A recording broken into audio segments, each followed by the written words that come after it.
Rizal Ramli memang seharusnya jadi presiden, bukan sekedar menteri.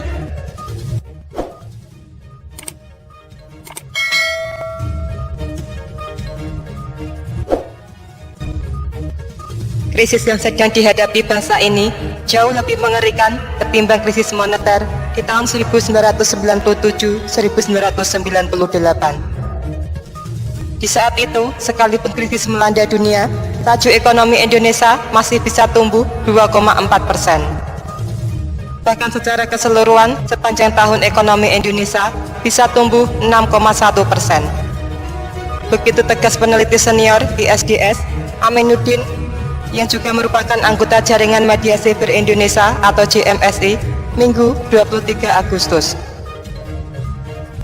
Ekonomi tengah terjun bebas, terlebih konsumsi rumah tangga yang memiliki porsi 57,85% dari PDB tumbuh minus 5,51%. Tak hanya itu, pembentukan modal tetap bruto atau PMTB atau indikator investasi yang menyumbang 30,61% dari PDB juga minus 8,61%. Kondisi semakin memprihatinkan lantaran konsumsi pemerintah dengan porsi 8,67% dari PDB tumbuh minus 6,9%. Konsumsi lembaga non-profit yang melayani rumah tangga dengan porsi 1,36% tumbuh minus 7,76%. Pertanyaannya kini, siapakah orang yang mampu membuat terobosan dan memulihkan kondisi ekonomi bangsa? Sorot mata tentu tertuju pada ekonom senior Dr. Rizal Ramli. Terlebih, Menko Perekonomian era Presiden Gus Dur itu sudah mengantongi jurus jitu untuk mendongkrak ekonomi hanya dalam waktu setahun. Aminuddin tidak meragukan prestasi Rizal Ramli.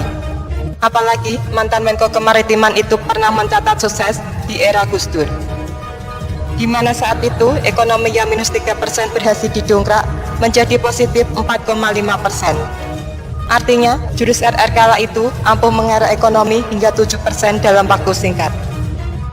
Selain itu, angka kemiskinan di era Gus Dur juga berhasil turun 5,5%. Hanya saja, Aminuddin menilai RR tidak akan semudah di era Gus Dur dalam membalikkan kondisi ekonomi. Saat ini Presiden Indonesia bernama Joko Widodo, di mana, sambung Aminuddin, banyak konflik kepentingan yang melilit sang presiden, mulai dari kepentingan titipan para taipan asing hingga kepentingan RRC. Bahkan menteri-menteri di kabinet ini rumornya juga terkait setoran ke pusat kekuasaan. Dan RR bukan tipe teknokrat yang berorientasi pada setoran upeti untuk atasan, terangnya. Sebagai solusi, RR disarankan untuk tidak sebatas menjadi menteri di kabinet Jokowi, melainkan mengambil alih peran Jokowi sebagai presiden. Sebaiknya RR memang memegang tampuk kekuasaan, menjadi presiden bukan sekedar menteri.